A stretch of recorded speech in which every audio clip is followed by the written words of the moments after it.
embaixo. Ginecologista babá, maravilhosa, sempre as apresentações. Não, mas é ótimo. É bom que a gente tenha também esse contato. Eu acho que essa proximidade facilita muito, tanto acho que o interesse de vocês pela área, quanto também o funcionamento da liga, eu acho que também muda. Acho que os relacionamentos eles podem ser respeitosos e a gente pode tratar tudo de forma mais leve também, né? Não precisa ter aquela formalidade.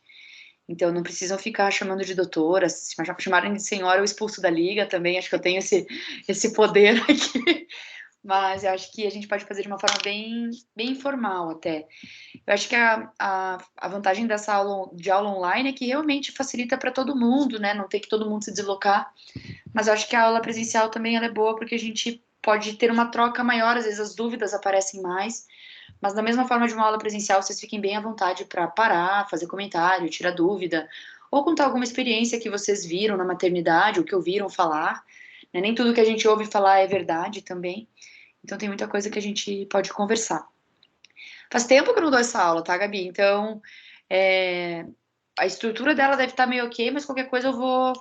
se tiver faltando alguma coisa, eu vou acrescentando, falando para vocês. Porque eu não lembro se eu acabei tirando algum slide, mas eu acho que tá tudo certo com ela. Aí, se vocês quiserem, depois eu mando também, ou a gente pode ver de fazer alguma aula daquela pós de emergência, que eu acho que ficou bem legal, assim. Eu fiz de forma de caso clínico, então ficou bem dinâmico, sabe? Então tá. A gente vai falar um pouco de diagnóstico de trabalho de parto, que nada mais nada mais são, né, as contrações uterinas que são capazes de promover a dilatação cervical, o esvaecimento cervical e as modificações do colo uterino. Então, o objetivo de todo esse trabalho de parto é preparar esse útero e também começar a desencadear algumas respostas no bebê para que ele possa perceber que é o momento dele nascer. Então, a gente tem todo um processo que vai acontecendo para que esse trabalho de parto realmente ocorra, né? Então, não é simplesmente chegar lá, o colo abrir. As coisas não acontecem dessa forma, né? Então, às vezes a dilatação cervical vai ser a última coisa que vai acontecer no trabalho de parto. Então, às vezes a gente tem o posicionamento, o amolecimento, tudo isso vai acontecendo no colo para que realmente o trabalho de parto ele fique efetivo. Então, o trabalho de parto ele é um processo fisiológico que vai levar ao nascimento do bebê. E quando a gente faz o diagnóstico do trabalho de parto de forma incorreta, a gente acaba tendo uma super indicação de cesariana. Então, a gente precisa saber certinho quando a gente vai dizer que esse trabalho de parto começou, para não ficar achando que essa paciente está num longo período de trabalho de parto, ou pensar até numa distócia, né, numa alteração do trabalho de parto fisiológico, e acabar indicando uma cesárea desnecessariamente para essa paciente. Então, a partir, até as 36 primeiras semanas, né, o miométrio, ele tá num estado inativo, então a gente tem o útero em repouso. Então, a 36 a gente está até colocando um pouco mais além. Até 32 semanas, a paciente não percebe nenhuma contração. Perceber contração antes de 37, né, de contrações efetivas, antes de 37 semanas, nós temos um trabalho de parto prematuro. Mas a gente pode ter aquelas contrações de treinamento, até 32, a partir de 32, 36 semanas. Então, depois desse longo período de hibernação, digamos assim, que tecnicamente a gente fala de quiescência, a gente tem uma fase de transição, onde o miométrio, que é a musculatura uterina, ela vai se tornar responsiva a essas contrações. E aí sim, o colo ele vai começar a amadurecer, ele vai começar a esvaecer, ele começa a perder a sua integridade estrutural devido a uma série dessas mudanças bioquímicas, então prostaglandinas e tudo mais, e daí a gente começa a ter a dilatação do colo do útero propriamente dito. Tá? Então a gente tem esse período de calmaria uterina, então passa por essa transição que a gente tem as contrações de treinamento, para daí a gente ter aquelas contrações efetivas, regulares e frequentes que vão fazer realmente o desencadeamento desse trabalho de parto. Então, as últimas horas da gravidez, elas são caracterizadas por dolorosas contrações uterinas, precedidas por modificações fisiológicas e bioquímicas locais, que são concomitantes às contrações de Braxton Hicks, que são aquelas famosas contrações de treinamento. E que daí, quando essas contrações são efetivas, então temos contrações de Braxton Hicks, as contrações começam a ser mais intensas, mais efetivas, são essas contrações que vão causar a dilatação do colo do útero e também possibilitar a descida do bebê pelo canal cervical, que o objetivo é o parto. Então a gente não pode confundir as fases do parto com os estágios clínicos do parto, tá? Então, a gente tem 4 fases do parto, que são fases sobrepostas. Então, são as transições fisiológicas do miométrio e do colo durante a gravidez, tá? Então, a gente tem aqui uma mulher, tô pensando aqui em mulheres, tá? Mulheres não grávidas, elas têm uma gestação e ela começa a ter essa fase de quiescência, que é a primeira fase do parto, tá? Então, é aquela fase que ela vai preparar, é o que antecede o trabalho de parto. Então, o útero ele até pode ter uma certa contração, mas essa contração ela não é responsiva e não causa o amolecimento cervical, tá bom? Então, no final desse período de quiescência, ali 32 a 36 semanas, a gente começa o início do parto, então, o que a gente chama de pródromos de trabalho de parto, em que a gente começa a ter uma ativação, que é a fase 2. Então, essa fase 2 de ativação, ela faz a preparação do útero para o parto propriamente dito, tá? Então, a gente começa a ter esse útero preparado e a gente começa a ter um amolecimento desse colo do útero, tá? Então, esse amolecimento, a gente começa a ter a quiescência, esse ripening aqui o esvaziamento, tá? Então, a gente tem essa ativação quando essas contrações de treinamento, elas passam a ser contrações efetivas. Essa contração efetiva é o que faz o desencadear do trabalho de parto e que a gente vai para essa fase 3 de estimulação e que é todo o processo do parto. A gente tem contrações regulares, rítmicas, com intensidades apropriadas, com uma frequência adequada e que essa contração vai causar a dilatação do colo do útero, por fim, né, e a expulsão, por fim, fetal e da placenta, que é o terceiro estágio do parto, né? Então, fase do parto é uma coisa, estágio clínico do parto é outra. E a quarta fase do parto é a involução, que é o período de recuperação da paciente, né? Então, a gente tem o nascimento do bebê e a gente começa o puerpério, que seria o período de involução. Então, a gente tem a involução uterina, o reparo cervical e o início da amamentação, tá? E aí, depois desse período, a gente tem o restabelecimento da fertilidade, que a gente volta para esse período aqui da fase não gravídica, né? Então, a gente precisa lembrar isso. Então, na fase de quiescência, ali no final da fase de quiescência, a gente começa a ter um certo amolecimento do colo. Na fase 2, nós temos o esvaecimento. E na fase 3, nós temos a dilatação. Muda um pouquinho das multíparas, né, para as primíparas ou para as primigestas. Isso vai mudar um pouquinho, mas é um pouco intuitivo, tá? A gente já vai falar dos estágios clínicos do parto. Então, isso é uma coisa que até o pessoal gosta de cobrar muito em prova para vocês, tanto prova de faculdade quanto prova de residência, porque a gente costuma confundir muito as fases do parto com os estágios clínicos do parto, tá? Então, essa fase 1 de quiescência, ela corresponde a 95% da gestação. A gente tem o miométrio que ele está inativo, com a manutenção da integridade da estrutura cervical, ou seja, se a gente faz um toque nessa paciente até 32, 34 semanas, esse colo vai estar longo, grosso, posterior e impérvio. É o clássico que vocês vão ver na maternidade. Então, é um colo que pensem a minha mão como colo. Aqui, essa parte que eu estou mostrando para vocês é o orifício cervical externo. Aqui atrás, o orifício cervical interno. E para cá está o útero. Então, quando a gente vai fazer um toque nessa fase, o nosso dedo não ultrapassa o orifício cervical externo.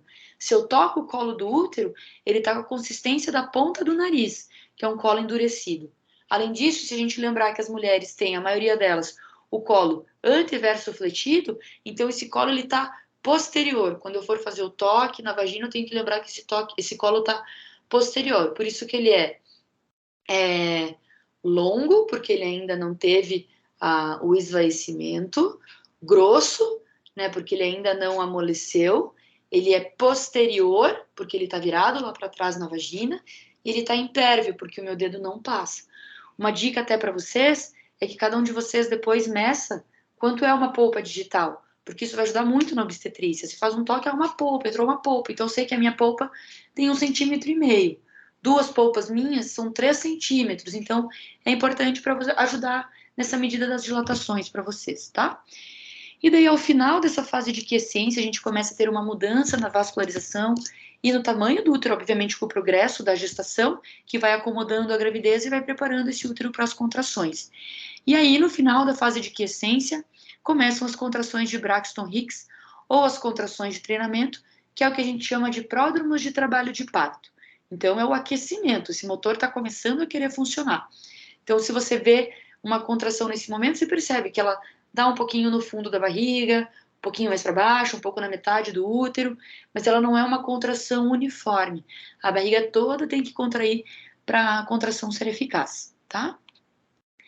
Então a gente começa a ter nessa fase 1 esse amolecimento cervical, tá? Então o colo do útero ele é uma barreira funcional, então ela mantém com essa competência cervical devido a essa organização da matriz extracelular. No final da fase 1 ali da quiescência, começa a ter um remodelamento dessa estrutura, com o aumento da complacência do tecido, que vai levar um aumento da vascularização, a hipertrofia estromal, hipertrofia e hiperplasia glandular, aí a importância das células endocervicais, tá? Mas ele ainda vai se manter firme e inflexível. Então é aquele colo que você percebe, opa, não tá tão amolecido quanto a ponta do meu nariz. Tá começando a aparecer a textura e a consistência do lábio, tá? Mas ele ainda é um colo firme. Se eu faço um toque, não é um colo que está cedendo, tá? Então ele mantém-se como um colo grosso e impérvio nesse momento. Já na fase 2, que são as últimas 6, 8 semanas na gravidez, a gente começa a ter essa ativação uterina. Por isso que eu falei para vocês que não é exatamente na 36ª. Já começa ali nas 32 semanas mais ou menos, 32, 34 semanas, tá? E essa ativação uterina vai ser resultado da alteração da expressão dessas proteínas que controlam a contratilidade e que começam a preparar o nosso corpo para as contrações uterinas do parto, tá? Então, a gente começa nesse momento a ter a formação do segmento uterino no istmo. Então, se vocês lembrarem, pense a minha garrafinha aqui como se fosse o útero. A gente tem o corpo do útero, a gente tem o istmo, tá? E a gente tem o colo. Então, é esse istmo que ele começa a formar o segmento para amolecer e começar a desencadear as contrações. Então, é a formação desse segmento aqui no istmo. Então, vai ter um afinamento dessa estrutura que vai permitir a descida da cabeça do bebê. Então, enquanto isso, o bebê está lá em cima, boiando aqui no útero. Então, quando a gente tem um afinamento do istmo, permite com que o bebê comece a descer, e é o que a gente chama do bebê estar encaixado, tá? E a gente começa a ter uma mudança do aspecto do abdômen. Se a gente conversar com a nossa avó, enfim, vocês vão falar que a barriga baixa. Então, fulana vai ganhar um nenê, porque a barriga dela baixou. É isso que acontece, tá? Acontece também o amadurecimento cervical. Então, antes da gente começar a ter essas contrações efetivas, o colo ele começa a se remodelar, mas é com as contrações vigorosas do trabalho de parto que o colo começa a dilatar e que vai mudar a composição e a quantidade dos proteoglicanos e glicosaminoglicanos da matriz, tá? E o epitélio endocervical, o canal cervical ele vai ser, que é preenchido por esse muco, e esse muco ele faz essa proteção de barreira, que é o que a paciente às vezes fala, eu perdi o tampão. Então, quando a gente começa a ter a dilatação do colo do útero, esse muco que foi secretado pelo epitélio escamoso colunar do epitélio endocervical, ele começa a sair. E lembrar que esse muco é responsável por essa barreira para vírus e bactéria para proteger essa gravidez. Por isso que a maioria das pessoas não tem coreminionite, não tem endometrite por conta desse muco. Então, uma coisa interessante também de pensar aqui é que a perda do tampão mucoso não é um sinal de trabalho de parto, ele é um sinal de ativação uterina, tá? Então, você fala, nossa, saiu o tampão, vou correr para a maternidade. Não precisa correr para a maternidade. Isso só mostra que tá tendo o amadurecimento do colo do útero, tá? E aqui a gente tem a terceira fase do parto, que é o parto propriamente dito. E esse parto, essa fase 3 do parto, ela é dividida em 3 estágios. Ela é dividida no estágio da dilatação, tá? E aqui a gente já vê um período expulsivo, né? Uma coroação. A gente daí tem o período de expulsão com o nascimento do bebê e aí a dequitação, que é a expulsão da placenta, tá? Então nós temos esses quatro fases do parto e daí nós temos os 3 estágios do parto: dilatação, expulsão e dequitação. Tá? E daí a quarta fase do parto é o período do puerpério. Então ele começa logo após a dequitação placentária e vai até ali 40, 42 dias. Então, até 1 hora após o parto, o miométrio ele permanece com contrações persistentes, rígidas e em retração. Lembrar que essa involução uterina e o reparo cervical, que acontece automaticamente, ele protege o sistema reprodutivo da infecção e principalmente da hemorragia, que é o que a gente chama de ligaduras vivas de Pinar. Isso também é muito questão de prova para vocês, tá? E a ovulação, dependendo da amamentação da paciente, vai começar entre 4 ou 6 semanas do pós-parto. Por isso que é importante, já no período do pré-natal, a gente discutir com a paciente opções de métodos contraceptivos para ela, se for uma necessidade. Porque, teoricamente, a partir de 4 a 6 semanas, ela já pode ter o retorno da sua ovulação, tá? Então, é importante a gente conversar com ela para que ela acabe não engravidando logo depois do puerpério. E aí, em relação aos estágios do parto, a gente falou das fases do parto. Em relação aos estágios do parto, nós temos, então, a primeira fase, que são as contrações e a dilatação, né, do colo do útero. A segunda fase, que é a descida do bebê e o parto, propriamente dito. E a dequitação placentária. Então, nós temos a dilatação, a expulsão e a dequitação, tá? Lembrar vocês que essas próprias fases, elas são separadas também em alguns períodos. É interessante vocês pensarem que nós temos uma fase latente do trabalho de parto, em que a gente vê, então, das contrações de treinamento, a gente começa a ter contrações efetivas, então, pelo menos 3 contrações em 10 minutos, cada contração durando uma média de 45 segundos a 1 minuto, tá? E essas contrações, elas são rítmicas, elas se mantêm. Então, quando isso começa a acontecer, a gente tem essa fase latente, em que a gente vai ter uma progressão da dilatação. Essa fase latente pode durar até 8 horas, mais ou menos, tá? Então, às vezes, por isso que a paciente fala, fiquei 20 horas em trabalho de parto. Provavelmente ela teve uma fase latente um pouco mais arrastada, tá? Quando a gente chega mais ou menos a 4 centímetros de dilatação, a gente já está numa fase mais ativa e a gente começa a ter uma aceleração dessa dilatação, com uma aceleração e uma progressão da descida do polo cefálico, tá? Então, quando a gente tem aqui o máximo de dilatação, a gente tem uma fase de desaceleração, que é a fase em que o bebê vai começar a descer um pouco mais rápido, tá? Até que a gente tenha a dilatação máxima de 10 centímetros, né? Que é mais ou menos isso aqui. A cabeça do bebê tá aqui, a gente vai conseguir palpar o polo cefálico, a gente não percebe mais estrutura cervical. E a cabeça do bebê já vai estar embaixo. Então, a gente fala que a paciente está num período expulsivo, quando o diâmetro biparietal está entre as espinhas isquiáticas. A espinha isquiática é um bom ponto anatômico para a gente marcar a altura da apresentação do bebê, que são os planos de Delis. Essas alturas são medidas em centímetros, então é importante, com o tempo e com a experiência, vocês vão evoluindo isso para vocês. Então, com o toque na vagina, você percebe aonde está a espinha isquiática, e ali você percebe a altura da apresentação do bebê. Esse bebê pode estar autoimóvel, quando ainda não teve a formação do segmento, pode estar -4, -3, -2, -1, 0, quando está na altura da espinha isquiática, e +1, +2, +3, +4, e nasceu, né? Então, essa fase do período expulsivo começa quando a gente tem esse diâmetro biparietal entre as espinhas isquiáticas. Aí, enfim, o bebê vai nascer e aí depois a gente vai ter a dequitação placentária, que ela ela acontece mais ou menos entre 2 a 5 minutos, mas ela pode ocorrer até 30 minutos. Depois do que isso, a gente fala que ela teve uma retenção placentária. Então, a dilatação, que é o primeiro estágio do parto, a gente tem o início dela com as contrações uterinas com frequência, intensidade e duração suficientes para causar o esvaecimento cervical, e ele vai terminar quando a gente tiver o colo totalmente dilatado com 10 centímetros, tá? Então, essas contrações uterinas, elas são involuntárias e elas são muito dolorosas. Por quê? Porque elas causam hipóxia pela contração miometrial, que a dor parece como se fosse uma angina mesmo, né? A gente caracteriza ela como uma angina. Além disso, além dessa hipóxia pela contração, acontece uma compressão dos nervos do colo e esse estiramento cervical na dilatação e do peritônio também, que recobre o fundo uterino, que causam a dor das contrações.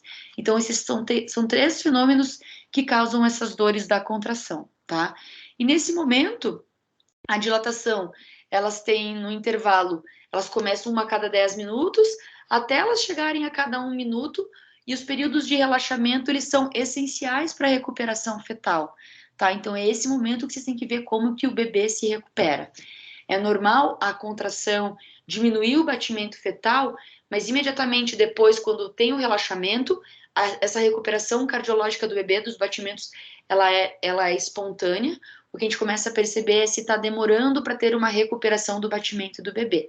Então, essa diminuição, essa desaceleração cardíaca fetal que acontece no momento da contração e depois volta ao normal é o que a gente chama na cardiotocografia de DIP-1, tá? Então, mais ou menos acontecem 2 a 5 contrações em 10 minutos, com uma duração média de 60 segundos e uma intensidade de mais ou menos 40 milímetros de mercúrio na cardiotocografia, que isso são contrações efetivas. Então, aqui eu quero mostrar para vocês a formação do segmento uterino. Então, pensem aqui, essa figura mais da esquerda é um útero de uma mulher não grávida, tá bom? Então, a gente tem o corpo, o istmo e o colo. Aqui é o orifício cervical externo e aqui o orifício cervical interno. Então, aqui um útero de uma mulher que está grávida numa gestação a termo. Percebam que a gente tem o orifício cervical externo, orifício cervical interno, o istmo cervical, aqui o segmento cervical do istmo que foi afinado, assim como o restante do corpo do útero, tá? Nos primeiros, numa fase mais latente, numa fase mais precoce do primeiro estágio do parto, percebam que a gente tem um afinamento, mas ainda a gente começa a ter a gente ainda tem uma delimitação das estruturas, tá? A gente já começa a ter uma retração desse anel, né, do anel do istmo, que a gente fala, e aqui já no segundo estágio do parto, em que a gente tem contrações efetivas e que a gente já está com o bebê no período expulsivo, tá? Então, o que eu quero que vocês percebam é que o que a gente tinha um fechamento do orifício cervical externo e interno, a gente começa a ter uma abertura dos dois. Às vezes, quando vocês forem fazer um toque na maternidade, vocês vão perceber só uma abertura do esfíncter anal. Então, esfíncter anal, desculpa. O esfíncter cervical a abertura eita! Do esfíncter cervical externo aberta. E o interno vai estar fechado, tá bom? E uma coisa que é interessante vocês pensarem também naqueles casos que a gente tem contrações vigorosas, a paciente tem alguma distócia, fetos grandes, a gente começa a ter uma anormalidade. Percebam que começa a fazer um halo aqui no segmento uterino, que são aqueles sinais de Bandel e Fromel, que é importante vocês verem, que é uma retração patológica desse anel. Então, é normal a gente perceber uma certa depressão, um afinamento e uma marcação, mas uma depressão não é normal a gente ver. Então, se vocês perceberem pacientes que não estão progredindo com dilatação, com descida do bebê, contrações vigorosas e efetivas, e que estão com esse anel marcado na barriga delas, pensem em possível sinal de pré-ruptura uterina, tá bom? Então, na dilatação, essas mudanças cervicais, por que elas acontecem? Porque o útero contrai na bolsa e a bolsa devolve essa pressão para fora. Então começa meio que uma guerra ali entre eles. Quem que vai ganhar essa luta? Será que a bolsa vai se romper antes da dilatação acontecer porque o útero foi mais forte? Ou será que a bolsa vai conseguir fazer mais força e acabar dilatando esse colo do útero? Tá? Então a dilatação e o esvaecimento acontece realmente por conta essa teoria das águas, tá? Outra coisa que é importante, o esvaecimento, a gente tem esse encurtamento do colo do útero. Então, a gente tem o encurtamento de um colo que ele era mais grosso, com cerca de 2, 3 centímetros, até que ele passa a ser fino como um papel. Então, às vezes, o que essa paciente tem é o que a gente fala de sangramento de colo, porque todo esse trabalho que está acontecendo do esvaecimento cervical rompe alguns vasos sanguíneos ali no colo e esse sangramento acontece. Nem todo sangramento que vocês vão ver é de origem placentária, tá bom? E o que aqui eu acho interessante de vocês verem é que na multípara e na primípara acontecem de formas diferentes. Pacientes que já tiveram um parto vaginal, que já pariram, elas têm uma certa, um certo fibrose, um resquício cicatricial no colo do útero. Por isso que acontece várias vezes. Vocês vão tocar uma paciente multípara ali com 36 semanas, vocês vão falar, nossa, ela tá com 2, 3 centímetros de gravidez, ela não tá com contração nem nada, é de dilatação, mas ela não tá com contração nem nada. Essa paciente provavelmente é só que ela tem essa perviedade aqui do colo por conta do parto anterior. Então, muito provavelmente, ela muda a ordem do que uma primípara faz. Ao invés de amolecer, esvair, posicionar e dilatar, é uma paciente que ela vai primeiro dilatar para depois se esvaecer e se posicionar e terminar de se abrir. Então isso é importante também.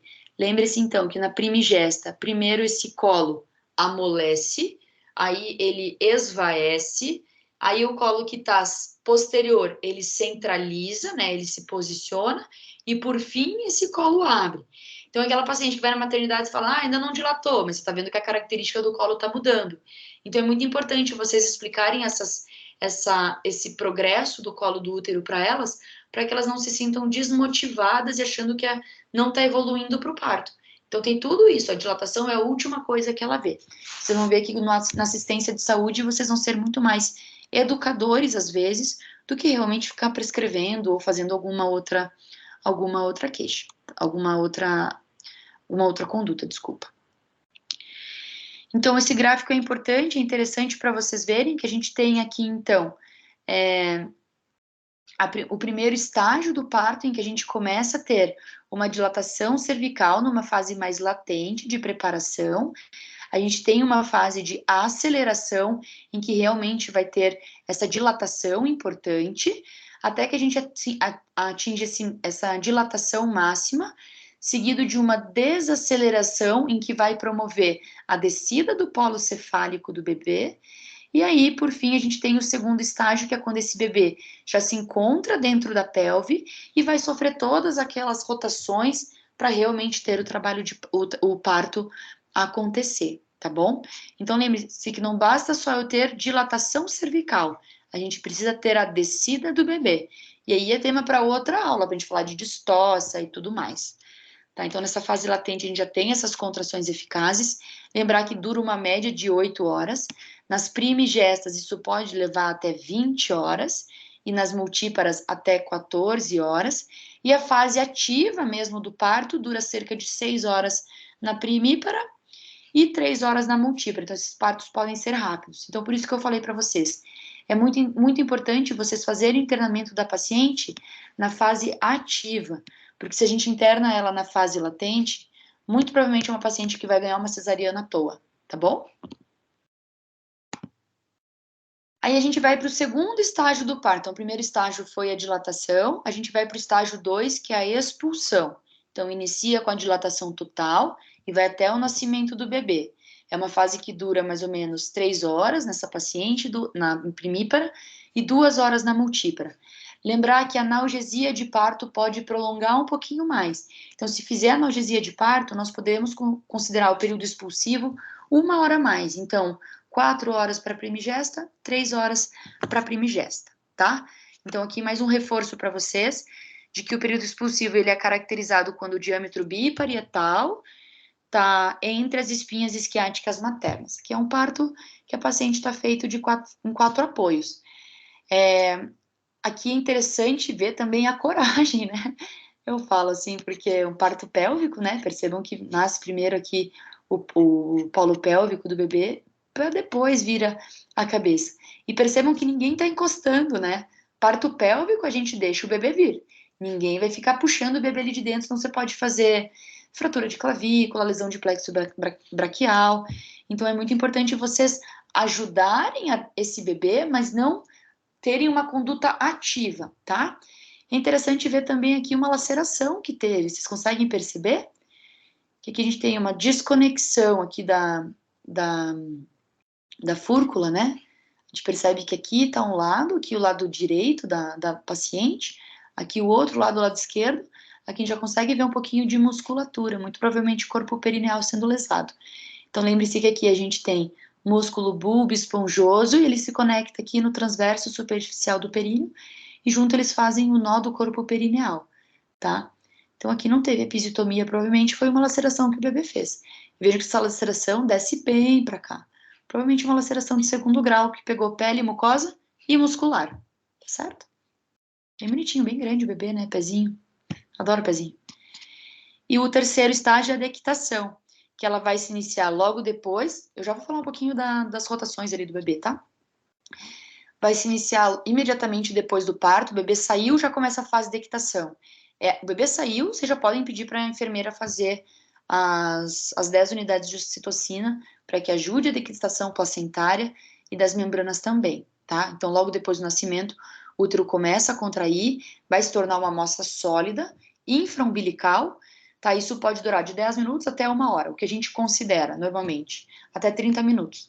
Mais que 30 minutos a gente já considera com uma retenção placentária, a gente vai ter que ter medidas ativas para essa dequitação acontecer, tá? Com a diminuição do volume uterino, a gente sabe que acompanha também a diminuição da área que essa placenta está inserida. E com isso vai causar uma tensão na descida e a placenta vai ser separada do útero. E algo que se cobra muito, muito, muito no parto, nas provas de residência, é como tem essa exposição da placenta.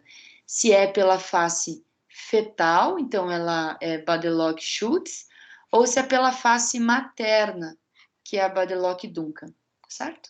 Então o bebê tá aqui por dentro, esse cordão estava conectado a ele, tá? E daí a gente tem essa exposição pela face fetal ou pela face materna. A face materna é aquela bem cruenta, assim, sabe? Então é fácil de identificar. Então, só para falar com vocês sobre o desprendimento cefálico, a gente tem 2 formas disso acontecer, que é o que a gente chama de hands-on e hands-off. Aqui nas figuras é o que a gente chama de hands-on. Então, a gente vai ajudar, a gente vai assistir esse desprendimento. Então, aqui percebam que o bebê ele vai sair com a cabeça, né? Ele vai fazer primeiro a flexão, ele vai encaixar na pelve com a flexão.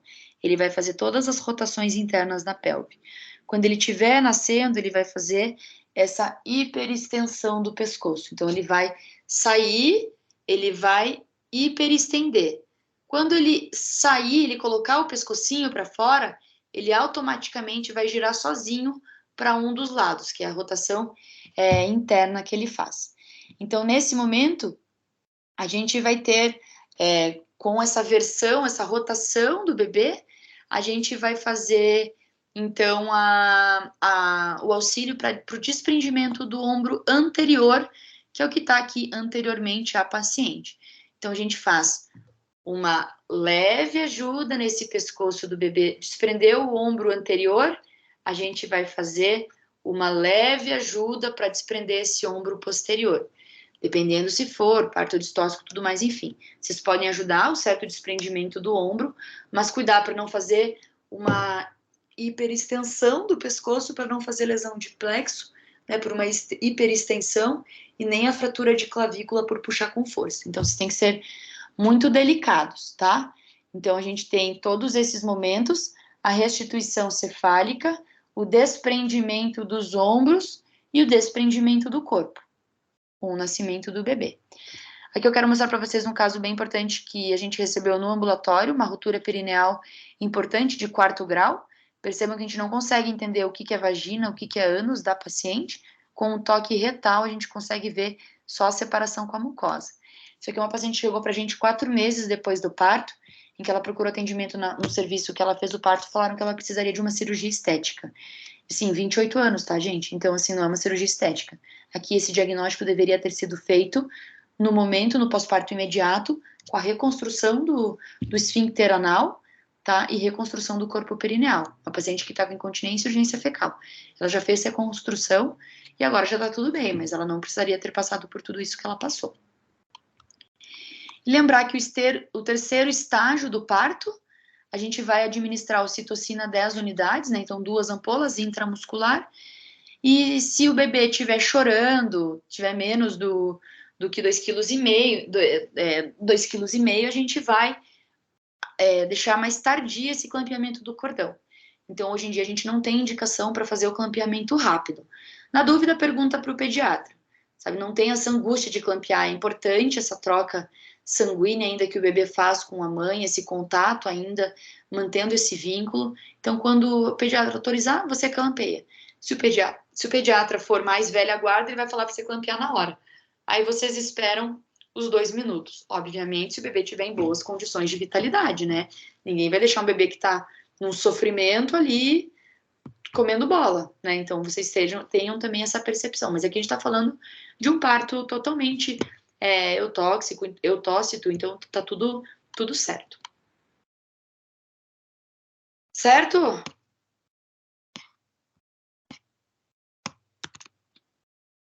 Certinho, Lu. Foi ótima aula, muito obrigada. Dúvidas? Temos algumas? Aqui a gente tá sem chat. A gente tá sem o chat aqui. Pra entrar. Tá. Vou ver se tem alguma dúvida no ar. Vê se mandaram alguma coisa. Lu, posso fazer uma pergunta? Claro. Lu, é Amanda, tudo bem? Tudo, Amanda, e você? Tudo certo. Lu, olha só, eu acabei tendo essa aula hoje até lá na PUC. E o professor chegou a falar uma coisa que eu não entendi muito bem. Porque ele falou da epísio e da laceração.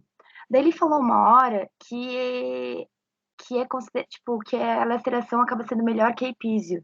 Só que daí eu não entendi muito bem. Tipo, porque eu pensei que a epísio, eu sei que não é indicado fazer, mas eu achava que era uma coisa mais controlada, vamos dizer assim, sabe? Tipo... Esse pensamento de que seja uma coisa muito mais controlada, Amanda, acaba sendo alguma desculpa para alguns médicos terem uma conduta muito intervencionista no parto.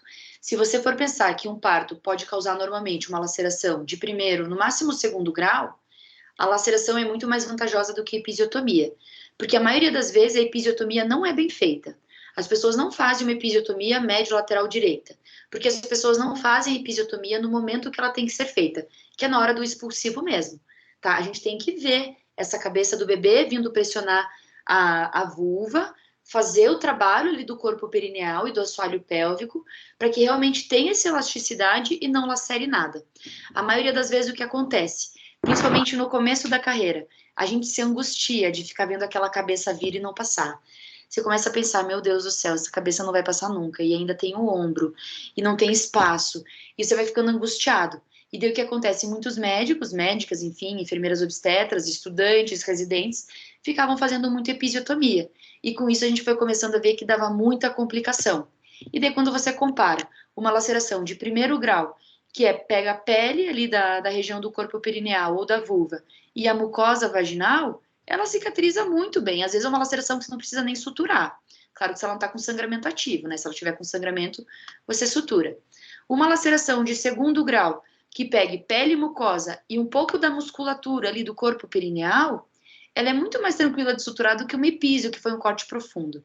Acontecem algumas vezes de você fazer uma episiotomia muito ampla, ou às vezes de uma técnica muito equivocada, e você acabar cortando esfíncter anal externo, esfíncter anal interno, reto, intestino. A gente já viu tragédias, assim, que a gente vê no dia a dia e histórias que a gente conversa com os colegas. Então, assim, geralmente, o que hoje a literatura recomenda é que a gente não faça episiotomia. A episiotomia, ela pode ser feita quando você prevê uma laceração de 3º ou 4º grau. E daí você sabe que você tem a técnica correta para fazer, sabe? Mas, ao mesmo tempo, se você tem um parto que você pensa, pô, é uma possível laceração de 3º ou 4º grau, talvez esse parto não seja muito bem indicado pela via vaginal. Talvez essa paciente se beneficiaria de uma indicação de cesariana, sabe? Entendi, Lu. Muito obrigada. Imagina. E uma coisa que vocês têm que fazer, fizeram um parto, teve uma laceração de 2º grau, tem que fazer um toque retal na paciente. Porque às vezes essa lesão do esfíncter, ela tá oculta. É o que a gente chama hoje em dia de OASES, é o nome de um protocolo para você realmente evitar o aparecimento de lesão oculta de esfíncter anal. Então, você fez uma episiotomia, você locou um fórceps, ou você tem uma laceração importante, você vai fazer um toque retal e você vai empurrar esse teu dedo com cuidado, obviamente, para cima, de preferencialmente com a paciente ou com anestesia, ou se ela tiver com bloqueio ali por conta de alguma epísia, alguma coisa, isso ajuda. E você vai observar as estruturas que se romperam. Ah, não, beleza, isso aqui foi só algo mais superficial, é só musculatura, vou fazer a sutura. Não, isso aqui eu acho que tem fibra do esfíncter que foi lesado. Então, o momento de tratar lesão esfincteriana do parto é no parto, tá? Pode esperar daqui tá a placenta, enfim, mas vocês têm que estruturar isso no parto, tá? Então, isso é muito, muito, extremamente importante de vocês fazerem, tá? Se vocês virem alguém naquela maternidade suturando episiotomia ou laceração importante com catigu, não precisa falar na hora, mas pergunte, questione, por que não tá usando Vicryl? Porque hoje em dia, você usar catigu para suturar músculo, depois vocês pegam e dão o cartão do meu consultório para a paciente, que ela vai ter uma lacera, ela vai ter uma rotura perineal, ela vai ter algum grau de prolapso genital depois, porque esses pontos vão abrir, porque catigu não segura músculo, né? E principalmente uma musculatura tensa, que precisa de uma sutura firme, que fique por mais tempo para garantir essa cicatrização, tá? Perfeito. Lu, o Luiz perguntou também, pediu para você comentar um pouquinho sobre essa decisão de fazer um parto vaginal quando a apresentação é pélvica.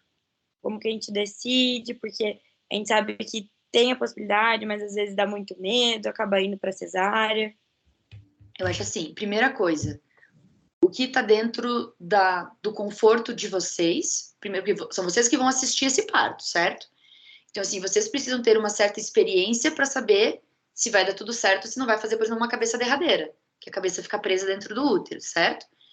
Então, o que normalmente a gente fala, que eu falo com residente, principalmente pacientes que já tiveram partos anteriores, então multíparas, porque vai ter uma dilatação maior, bebês que tenham um peso menor, então você não vai fazer um parto pélvico para um bebê de 4 quilos, né? Porque o risco da cabeça derradeira é muito elevado, e principalmente consentimento dessa paciente.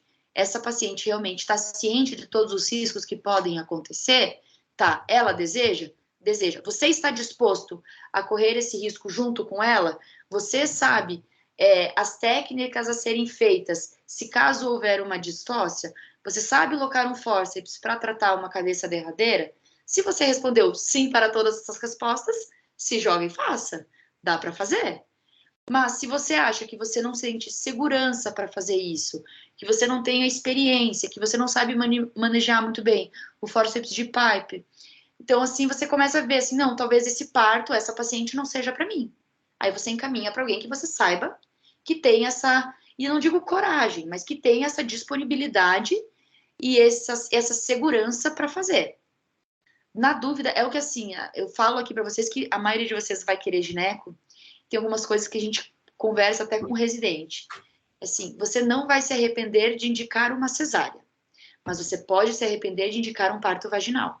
Então, assim, não, parto, beleza. 90% dos nascimentos não precisa de ninguém acompanhando, mas os 10% vai precisar de uma pessoa com uma boa noção e muito conhecimento do que está fazendo, tá? Porque parto não deixa nascer, vem. Não, o parto lisinho é 90% das vezes, mas vai ter as 10% das vezes que você vai falar assim, graças a Deus tinha um colega de plantão comigo que tá há mais tempo do que eu. Graças a Deus que ainda tem um chefe no plantão comigo, eu ainda tô no meu R1. Entendeu? Então, não abusem da experiência de você, não é aquele limite, né? O limite. A que ponto você cruza esse limite, né? Então, não, é reconhecer. Isso aqui não é para mim. Então, olha, eu vou te encaminhar para um colega que faça. Ou se caiu no teu plantão, é o teu direito também como médico. Fala, olha, eu não me sinto seguro, você tá com um bebê com uma apresentação pélvica, é o teu primeiro filho, existem esses riscos. Eu não vou fazer um parto vaginal. Tem mais um colega no plantão que faça? Faça, beleza. Se não houver, daí eu falo, é a capacidade de comunicação nossa. Falo, muitas situações de violência obstétrica acontecem porque os colegas não se comunicam com as pacientes. Se a tua paciente está ciente que isso pode acabar tendo um epísio, pode ter uma laceração, que pode acabar tendo uma sutura, que pode acabar virando uma cesárea, e alguma dessas situações acontece, ela está ciente que isso está acontecendo. O problema é quando você fala, não, beleza, vai nascer na água, vamos fazer na praia, fazer lá na Ilha do Mel o teu parto. E ninguém avisou ela que não poderia, tipo, que tem uma chance disso complicar. Mas como assim não vai ser meu parto humanizado na ilha, sabe? Como assim deu uma complicação? O que aconteceu? Como fez uma distócia? Então, muitas das coisas são falta de informação e de comunicação. Então, informem a paciente de vocês. Vão ter um pré-natal inteiro para ser agentes de educação. Então, vocês vão ter que conversar, falar, olha, se mantiver pé. Então, essa estratégia, todo o problema é que quando a gente trabalha numa maternidade, principalmente que a gente faz plantão, a gente não tem esse contato prévio com a paciente. Então, a gente tem que torcer para o pré-natalista ter falado tudo isso. Então, a gente já começa a ver o que é importante para a gente nesse ponto. Beleza, Lu. Lu, o Luiz perguntou também se no parto pélvico tem alguma manobra de rotação no bebê que vai acabar facilitando caso precise. Ou se... Você, você deixa as mãos para cima e espera esse nenê vir. Porque qualquer interferência que você faça pode ou causar alguma lesão, ou não parar o trabalho de parto, mas pode acabar provocando alguma interferência e que possa complicar. Ou uma laceração maior do que ocorreria, ou a necessidade de fazer alguma outra intervenção. Então, a manobra, o truque é você realmente esperar vir. Você percebeu? Depende se o bebê tá vindo com o pé, depende se o bebê tá vindo com os dois pés, depende se o bebê tá vindo com a bundinha. Então, você vai ter que ver como que esse bebê tá vindo. Então, tá, ele tá vindo com o bumbum, as duas pernas estão presas lá para cima. Você tá vendo que é isso que tá empacando ele de descer. Você vai ajudar a desprender essas pernas, tá? Você não vai pegar e puxar ele. O que você pode ajudar também, na hora que ele ficar preso com os bracinhos para cima, é ajudar. Você pode puxar o bracinho para que ele não fique prendendo, que ele não fique assim na vagina da mãe, tá? Então você pode ajudar com cuidado, porque é muito frágil para você não fraturar o úmero. Já vi isso acontecer, paciente chegar com o bebê com fratura de úmero por conta da tração. Então, com cuidado, puxa o bracinho, vai abaixar o bracinho. Puxa o bracinho, vai abaixar o bracinho. Antes disso, o que é muito importante, esse cordão umbilical dele vai estar tenso lá para cima. Então, puxa um pouquinho pro cordão para não ficar com essa tensão e não cortar o fluxo de sangue que está com ele. E daí depende, se a paciente vai estar em 4 apoios ou vai estar em posição de litotomia, né? Se ela tiver em litotomia, você pode até ajudar a desprender o pescocinho dele. Se ela tiver em 4 apoios, o bebê na hora que descer, ele vai dar aquela quicadinha, assim, sabe? É bem bonitinho de ver parto pélvico, assim. Já fiz, mas quando chega, assim, num período mais adiantado. Eu, por exemplo, sou uma pessoa que, se é uma pessoa de uma primeira gravidez, eu encaminho para alguém que faça alto risco. Mas se ele é uma múltipla, a gente pode até tentar a sorte, mas eu sou muito. A ideia é você ser muito sincera com a paciente, sabe? Tipo, olha, aqui eu não faço, então eu vou encaminhar para o colega que faça e que tenha segurança disso. E encaminhar o paciente, você não vai perder a tua paciente, elas voltam depois, sabe? Ou voltam pegar opinião, tô fazendo, elas seguem o pré-natal com você, mas daí ganha com outro colega. Então, quanto mais sincero, mais honesto for, vocês mantêm esse vínculo, é importante também. Porque daí ninguém sabe tudo, né? Hoje em dia, até eu vi um estudo uma vez, eu já devo ter falado para algumas pessoas aqui. Se você fosse se atualizar de tudo que tem na tua área na medicina, você precisaria de 28 horas no seu dia. Porque todo dia tá lançando muita coisa nova. E a cada 2 meses essa informação é renovada, tá? Então a ideia é para vocês conseguirem se manter atualizados assim. O que eu tive nesse dia hoje? Lê isso. Então você estuda com base nas necessidades da sua paciente. A paciente chegou com uma úlcera que você nunca viu na vida. Então, olha, eu vou te pedir tais exames, eu vou estudar. Tá? Então, é a possibilidade disso. Então, vocês na maternidade, nos estágios, sempre vejam dessa forma. E no consultório também. Pô, não sei como fazer um parto pélvico, eu vou estudar. Tenho 9 meses para aprender, para tentar. Também é uma possibilidade. Aí vai do que você está disposto a fazer. Perfeito, Lu, obrigada. Imagina. Meninas, não sei se vocês têm mais dúvidas, se alguém mandou para vocês também. Para mim tinha sido essa só. Tranquilo. Ninguém me mandou, mas perguntem aí, gente, aproveitem. Aproveitem a Lu. Fiquem bem à vontade também, se surgir dúvida depois, vocês têm meu WhatsApp, podem ficar bem tranquilos. Com isso tem uma abertura bem grande. Lu, normalmente, na episiotomia, tesoura ou bisturi? Tesoura. Uma tesoura reta. E tem alguns médicos que usam bisturi, eu acho bem corajoso usar bisturi, sabe? Mas a tesoura te dá mais firmeza. E aí vai depender também da destreza do cirurgião, né? Eu que sou destra, eu faço médio lateral direita. A possibilidade de quem é canhoto fazer para médio lateral esquerda, mas o clássico é médio lateral direita. Falava-se muito da mediana, mas não se recomenda pelo risco dessa episiotomia correr, que a gente fala, e abrir o reto. Sim. Isso pode acontecer também. Então sempre lembre-se que ela tem que sair da fúrcula, né? Então pega a fúrcula, ela sai da fúrcula médio lateral direita. Não é lateral direita, a gente corta o meio do bulbo aqui. E daí depois a vulva da paciente vai ficar assim, torta, sabe? E daí, se vocês lembrarem, por que é muito importante a gente saber a anatomia do assoalho pélvico para o parto? Para realmente pensar nessas correções depois. Porque eu falo, se a gente tivesse uma boa noção, todos os ginecologistas, todas as pessoas que fazem parto, uma boa noção da importância da sustentação do assoalho pélvico, né? Corpo perineal não está ali à toa, as fáscias se conectam nele. Então, se eu deixo esse assoalho pélvico, essa vulva torta, assimétrica, essa assimetria ela está sendo transferida lá para dentro também. Então, a vagina ela vai ficar torta, os órgãos que estão sendo sustentados aqui em cima da fáscia pulvo-cervical na parede anterior, com a bexiga, e na fáscia reto-vaginal posterior no reto, isso aqui está deslocado também, está tendo uma avulsão dessa fáscia aqui debaixo do corpo perineal. Essa fáscia não está íntegra, conectada, né, no arco tendíneo, ela vai estar assim, ó. E dessa paciente pode começar a ter queixas de disfunção do assoalho pélvico, sintomas urinários, sintomas intestinais e sintomas sexuais também, então a dor, enfim. Então, às vezes a paciente vem para você, tem uma incontinência urinária. Vamos fazer uma tela. Você vai fazer o exame nela, tem uma baita de uma rotura perineal, assim. E daí a ideia é você faz a correção da perineorrafia não para melhorar, não para curar a incontinência urinária, não é como a cirurgia de sling, né? Mas é para você corrigir esse assoalho pélvico, voltar a ter uma anatomia íntegra e com isso a função ela volta ao seu normal, pela transmissão de força. Então, se eu tenho uma quebra aqui, essa face que está recobrindo todos esses órgãos vai ter uma transmissão de força que daí ela vai ter o sintoma urinário, por exemplo. Ou ela vai ter o sintoma intestinal, depende para onde essa fragilidade dela corre.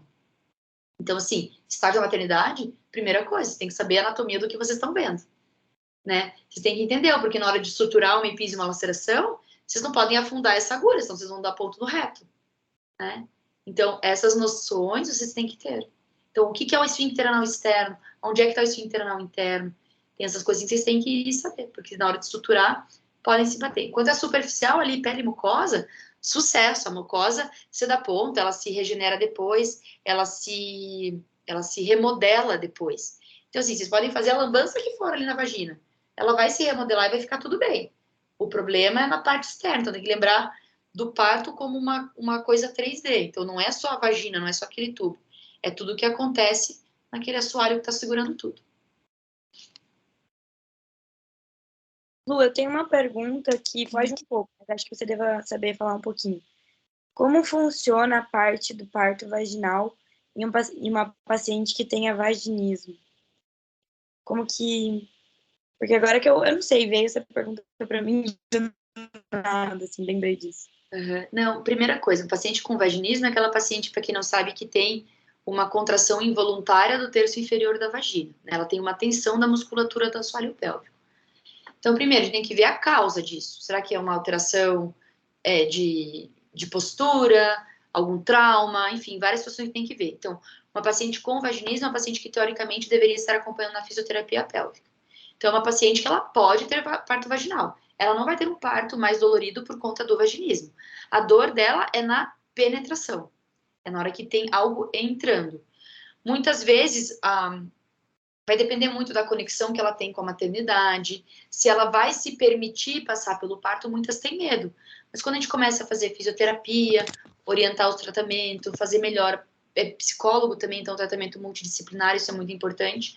Eu tenho até uma paciente do ano passado que a gente fez, ela tinha vaginismo, estava tudo para ter parto vaginal, mas daí a filha dela, o bebê, sentou, daí ela ficou com medo de tentar o pélvico, e eu também, aí, que era a primeira gestação. E daí a gente fez a cesárea, mas ela estava super preparada já emocionalmente, a fisioterapia todo em dia, já estava com a musculatura relaxada, trabalhada, e poderia ter um parto tranquilamente. E durante a gestação, elas conseguem ir fazendo fisioterapia pélvica também? Consegue, totalmente. É super seguro delas fazerem. Tem a manipulação vaginal ali por causa dos exercícios, a massagem perineal, que já é indicado também de fazer. A gente não indica a fisioterapia pélvica só para quem tem queixa de assoalho pélvico, mas de uma forma preventiva também, né? Não é só o parto vaginal que causa alteração do assoalho pélvico, a própria gestação é um fator de risco. Então, quando a gente sustenta bem esses órgãos, né, ela acaba prevenindo desses sintomas aparecerem. Então, a fisioterapia, normalmente, elas fazem uma avaliação no começo da gestação, e daí a fisioterapeuta vai orientar se ela vai voltar só no final, ali com 32, 34 semanas, para essa preparação intensiva para o parto, ou se é uma paciente que precisa melhorar muito a consciência corporal dela para ter o parto vaginal.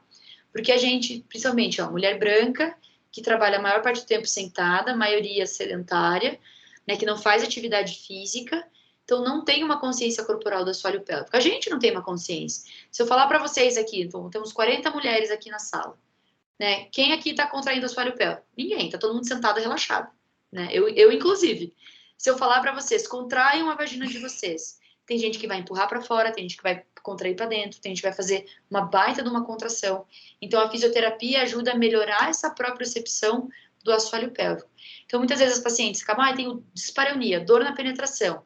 Você vai ver na hora que algo encosta na entrada da vagina dela, a reação que ela tem é de fechar, ela contrai. Tá? Então levanta o glúteo e fecha a perna. Ah, não, mas eu deixo a perna aberta, mas o teu glúteo, você tá quase a 4 dedos acima com o teu quadril da cama. Então ela precisa entender o movimento que é de relaxamento. Não basta falar assim, relaxe. Não, você tem que ensinar ela a relaxar. Aí manda para fisioterapeuta que elas ensinam tudo isso, tá? Beleza, Lu, obrigada. Imagina. Meninas, você tem uma dúvida? Tem uma aqui. Ficaram com dúvidas sobre o tempo máximo da duração dos estágios. A partir de quantas horas da fase ativa seria preocupante? A partir do que 8 horas. Se tem uma fase ativa, um trabalho de parto, que está demorando mais do que 8 horas, ou mais do que 12 horas, alguma coisa está errada. Por isso que o partograma auxilia muito. É a dilatação que não está progredindo ou é o bebê que não está descendo? Se não está descendo, o que está acontecendo? Então, o que vai ajudar muito é realmente o partograma. E outra coisa, abrir o partograma quando ele tem que ser aberto, né? Então, quando a paciente tem contrações efetivas, tem uma dilatação de pelo menos 4 centímetros. E daí você vai conseguir acompanhar. Existe hoje uma tolerância muito grande em relação àqueles riscos do partograma, né? Se a gente tem que realmente intervir, se a gente tem realmente daí cesariana, na hora que cruza a linha de ação, meu Deus, esse bebê, calma, controla, vê a vitalidade fetal. Tá tudo bem com a vitalidade do bebê? Beleza, às vezes a paciente não tá com motor, você vai ter que colocar um pouco de ocitocina, ela não quer ocitocina de jeito nenhum, tudo bem, acompanha com a vitalidade fetal, mas vai ter um momento, então, a partir da fase ativa mesmo, que tá com uma duração ali maior do que 8 horas na primigesta, né, ou maior do que 6 horas na multípara, aí você fica alerta. Aí o expulsivo é uma coisa diferente, porque o expulsivo, o bebê já tá na pelve, né, com o diâmetro biparietal entre as espinhas isquiáticas, então na vulva a gente já tá vendo aquela cabeça na vagina, então ela já tá no período expulsivo com 10 de dilatação, aí sim, aí a gente precisa de um tempo muito mais criterioso. Então na primípara vai ter ali 2, no máximo 3 horas para nascer, na multípara 1, 2 horas para nascer. Não nasceu ali, você vai ter que ver o que vai ter que fazer. Tá no expulsivo, vai fazer um fórceps de alívio para ajudar esse bebê a nascer? Ou realmente é uma episiotomia que precisa? Ou assim, ou você indicou um parto, uma baita de uma distócia, esse bebê vai ficar sinal da tartaruga, entendeu? Então é isso que a gente vai ter que considerar. Mas o que a gente considera ao mesmo tempo é no expulsivo, é mais criterioso no expulsivo. Perfeito, Lu. Feito? Aham. Mais alguma? Lu, eu tenho uma dúvida. É mais fora também. Uhum. Mas dentro do particular, tem algum hospital, maternidade que você acha que seja mais ideal para fazer parto vaginal quando a paciente quer? Porque a maioria... Oi, desculpa. Aqui em Curitiba? Em Curitiba. Porque a maioria dos locais que eu já vi, tipo, tem salas de parto, algumas tem bola e tudo mais, mas acaba sendo mais aquele centro obstétrico mais cesariana mesmo. Eu falo parto humanizado fake, né? Aqui em Curitiba eu não vejo, não acho que tenha nenhuma, assim, que se coloca como atendimento humanizado e que realmente faz um parto 100%. Vai depender muito de quem tá levando o paciente para lá. Então, de que adianta, tá? Eu sou uma baita de uma cesarista, aí, beleza, o atendimento todo dela pode ser humanizado e tá, e como é que eu tratei ela, como o plantonista tratou. Mas de estrutura, tem, por exemplo, a maternidade de Curitiba, o Brígida, eles têm um quarto específico para, por exemplo, banheira, climatizado, luz, mas aí também tem um custo muito alto disso. Aí, no SUS, eu acho que a do Bairro Novo, ela era Bairro Alto, ela era uma maternidade bem humanizada, que tinha uma estrutura legal, mas foi fechada com a pandemia. Mas o que eu vejo é muito isso. Eles falam assim, não, parto humanizado, centro obstétrico, mas é uma coisa para fazer uma propaganda e que às vezes, na verdade, isso não acontece. Que daí, assim, tudo humanizado, beleza, conseguimos. Né? A médica tá lá, a paciente tá com doula, aí ela fez a fisioterapia, tá todo mundo lá. Daí chega o anestesista e pergunta, o que você tá perdendo tempo com o parto? Sabe? Então, assim, falta humanizar todas as pessoas que fazem essa assistência. Não adianta só a estrutura. E a estrutura para um parto humanizado, como a gente pensa que ele tem que ser, é algo muito elitizado, né? Então, tem essa situação também. Sim, realmente. Mas não tem, Curitiba acho que não tem, não me vem nenhuma na cabeça. Eu costumo levar, assim, na Nossa Senhora de Fátima, porque eu sinto que ali a equipe de enfermagem tem esse olhar, também uma preocupação. A equipe também está mudando muito ali o conceito, então eles estão se preocupando mais com isso. A Curitiba também é uma maternidade muito boa. E eu acho que daí os hospitais grandes, eles pegam porque é um hospital, né? Então é uma sensação mais intervencionista. Então, o centro obstétrico, ele tem luz e tem mesa ginecológica, sabe? Aquilo muito... É diferente, não tem um local separado e que... Está todo mundo já habituado com a cesariana, ou com a epísia, ou com o parto instrumentado. Acho que uma vez eu vi no Fátima mesmo, uma das salas que eu achei mais legal, assim, mais diferente. Mas eu perguntei por dúvida mesmo. Pra vida? Tranquilo. Mas acho que é isso, Lu. Não sei se as meninas têm mais alguma coisa. Não me mandaram mais nada. Não mais também aqui, não. Lu, aproveitando aqui que eu ia perguntar, é que assim, teve algumas vezes que eu tava no... Vocês estão me ouvindo? Agora sim, tinha dado um meio eco, veio a voz meio Tadeu Schmidt no Big Brother, assim, olhando pra cima de onde eu vim. Não, fechou. É que teve algumas vezes que eu tava ali no alto do Maracanã e eles fizeram, tipo, um rompimento da bolsa, sabe? Tipo, e eu queria saber quando é que você faz realmente isso, sabe? Tipo, quando você tem quando você tá vendo que, por exemplo, o bebê tá em alguma coisa travando esse trabalho de parto. Por exemplo, ela tá com contração efetiva, ela tá progredindo a dilatação, mas esse bebê não tá descendo. Você pode fazer a amniotomia para ajudar a realmente desencadear esse trabalho de parto, porque daí o útero ganha nessa pressão, sabe? Existem algumas indicações muito precisas da amniotomia, assim. Na prática, vocês vão ver que fazem muito mais do que se deveria fazer. Mas numa fase, você vê que a contração ela tá tendo, a dilatação ela tá tendo, o bebê não tá descendo, é a primeira medida que você vai tomar para tentar fazer com que tenha a descida, para que não tenha essa parada da descida. Então, vai ser a principal indicação. O que eu vejo também muita gente fazendo é para ver como está o líquido amniótico, mas para isso a gente pode fazer a amnioscopia, né, que é como se fosse não sei se tem ali no Alto Maracanã, um cilindro de acrílico, que você coloca uma luz, então você vai pelo orifício cervical, você vai passar, pensa a chave do carro aqui, o amnioscópio, você vai jogar a luz e você vai olhar. Aí você consegue ver se tem grumo, se não tem grumo, se tá verde, se não tá verde, consegue ver a característica. Então essa desculpa de que tá rompendo para ver como tá o líquido, é um pouco de desculpa para ver se agiliza esse trabalho de parto. Uma coisa que o pessoal faz bastante também é mandar o descolamento da bolsa. Isso na literatura não tem nenhuma recomendação, mas na prática a gente vê o pessoal fazendo. Então aquela paciente tá naquele pródromo que não anda, não desanda, Então, é o que você pensa assim, você vai fazer um toque, aqui você vai cair entre a bolsa e o útero, né? Então, você faz uma rodada com o teu dedo, isso é bem desconfortável para paciente, tá? Isso é bem desconfortável, mas isso pode ajudar, mas nenhuma evidência forte, tá? Perfeito, Lu, muito obrigada. Nada. Ali no Maracanã, eles são bem intervencionistas, né? Desde a minha época da faculdade, eu sempre falo isso. Continuam sendo. Eu fiz meu internato em 2012, vai dar 10 anos que eu passei no internato lá. E as coisas se mantêm.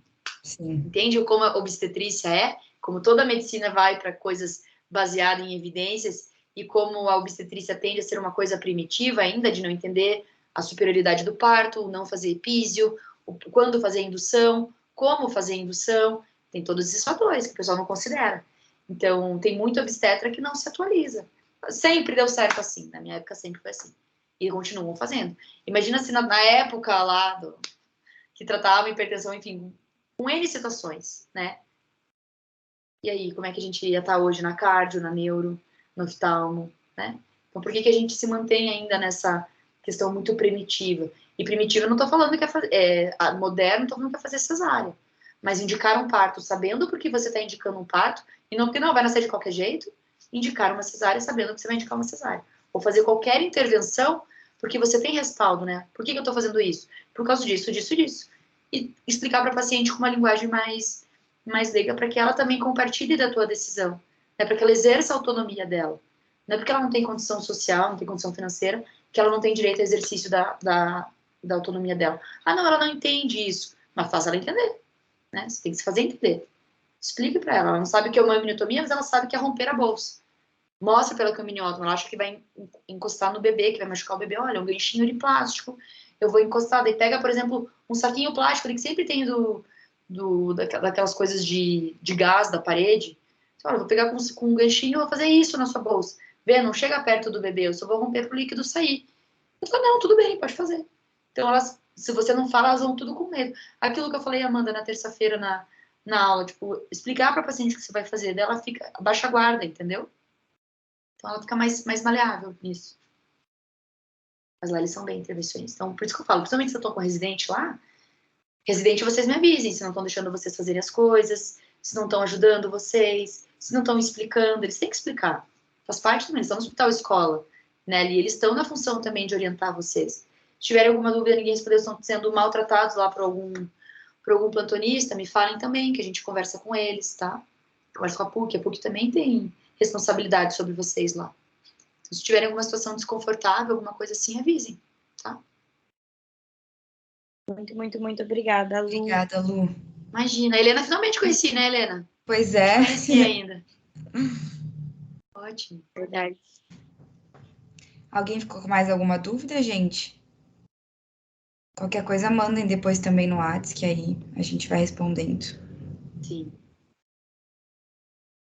Show, turma. Obrigada pelo convite, Gabi. Obrigada pela oportunidade de estar com vocês mais uma vez. Vamos Imagina. tentar fazer uma aula presencial da próxima. Podia fazer, daí eu tento A gente vai ver com tentar marcar.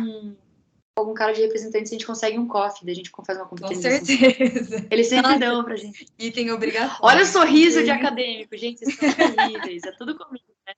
Falou em comida, umas Carolinas, assim. É bom, eles dão uns lanchinhos bons pra gente. Não, mas eu falo, daí a gente vê mais ou menos quantas pessoas vão, a gente se programa, tipo, vai ter daqui a um mês. Daí eu consigo falar com alguns meninos lá das indústrias, eles levam pra gente coffee. Não, que saudade. Então, amostra pra vocês. A gente vai marcar, sim. Beleza, a gente marca, sem problemas. Obrigada, então, Lu. Boa noite. Imagina, gente. Muito Beijo, obrigada. meninas. Prazer estar com vocês. Sejam bem-vindos quem está começando agora. Bem-vindas, né? Não vou... É Lucas? Lucas ou Luiz? Não entendi. Luiz. O Luiz que se habitue, vai ouvir falar muito no feminino. Não estamos desrespeitando, mas é que somos maioria, Luiz. Então vai ter que ouvir um pouquinho feminino aí. Obrigada, então tá, Lu. Gente, um beijo. Imagina. Beijão para vocês. Obrigada, Lu. Tchau, tchau. Obrigada, Beijo. beijinhos.